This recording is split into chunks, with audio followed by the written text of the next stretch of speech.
Welcome to Let Me Fix This. Enjoy the video. In this video, I will show how to make gravy Nutri-full guide. Start by measuring your broth and fat ratio precisely. Use a whisk and medium heat to avoid lumps and add a thickener slowly.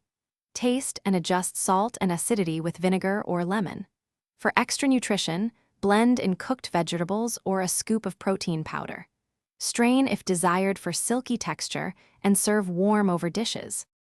Gather simple, nutritious ingredients and the right tools so the process is smooth and satisfying. Start with low-sodium broth and lean drippings to manage flavor and calories. Choose a thickener that suits dietary needs, such as cornstarch or a small roux, and have a fine mesh strainer and whisk ready.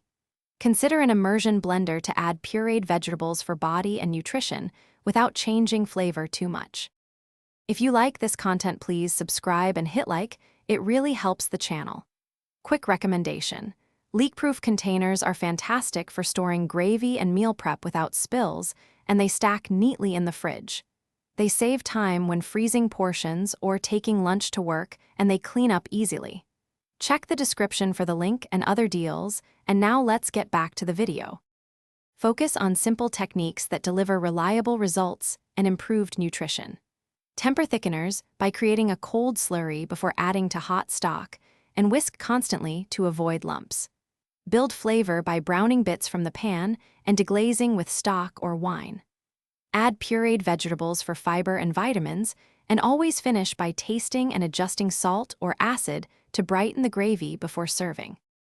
Thanks for watching. If you found this helpful, don't forget to like and subscribe.